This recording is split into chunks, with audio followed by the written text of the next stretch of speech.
حضور اکرم صلی اللہ علیہ وسلم کے زمانے میں، شروع زمانے میں اذان نہیں ہوتی تھی۔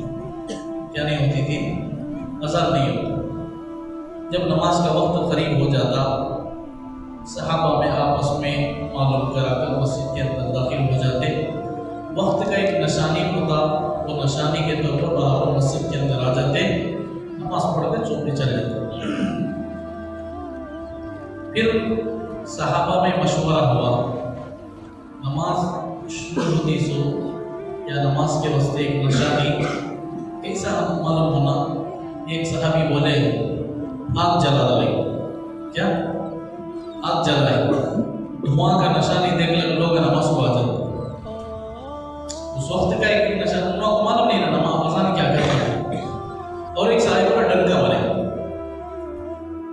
اور ایک صحابی اعلان کرے، اپنے اپنے طرف سے ایک صحابی ایک اعلان۔ پھر مشورہ کے بعد رات کو جب سوئے تو 12 صحابہ ایسے ہیں جنہوں نے اذان کو خواب میں دیکھا۔ کتنے صحابہ؟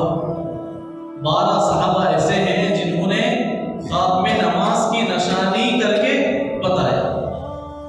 پھر صبح سویرے فجر کی نماز کے بعد حضور صلی اللہ علیہ وسلم کی عادت شریفہ ہے کہ صبح کی نماز کے بعد اشراق تک صحابہ کی طرف منہ کر کے بیٹھتے۔ اب صحابہ کو پوچھے تو اس میں سے چند صحابہ کھڑے ہو بولے یا رسول اللہ صلی اللہ علیہ وسلم یہ جملہ اللہ اکبر اللہ اکبر اللہ اکبر اللہ اشہد ان لا الہ الا اللہ اشہد ان لا الہ الا اللہ اشہد ان محمد رسول اللہ، یہ جتنے جملے ہیں اذان کے پورے جملے سے وہ صحابی بولے یہ میں بھی سنیا، اور ایک صحابی یہ میں بھی سنیا، اور ایک صحابی یہ میں بھی۔ پھر حضور صلی اللہ علیہ وسلم نے اپنا بیان فرمایا کہ میں نے یہ حاصل کی ہے، یا حضرت جبرائیل علیہ السلام کے ذریعے سے حضور صلی اللہ علیہ وسلم کو بتایا گیا کہ یہ اذان جملہ ہے اور نماز کی نشان۔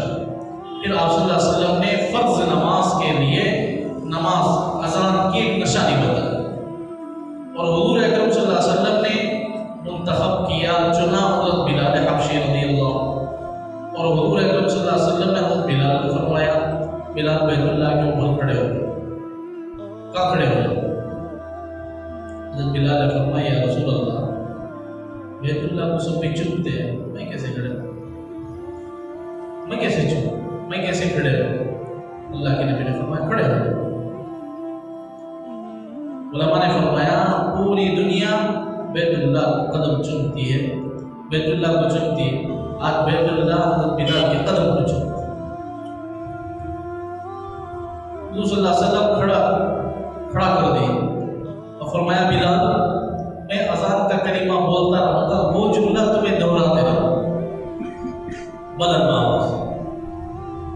حضرت بلال رضی اللہ عنہ فرمایا یا رسول اللہ میری آواز کیسے پہنچے؟ حضور صلی اللہ علیہ وسلم نے فرمایا آواز نکالنا تمہارا کام ہے، پہنچانا اللہ کا، یہ اللہ کا کام ہے، اللہ کا کلمہ ہے، اللہ کا کلمہ بلند آواز ہوگی، اور اعلاء کلمۃ اللہ، اللہ کی آواز، اللہ کا کلمہ سب سے زیادہ بلند ہے، اس لیے اللہ پہنچائے گا۔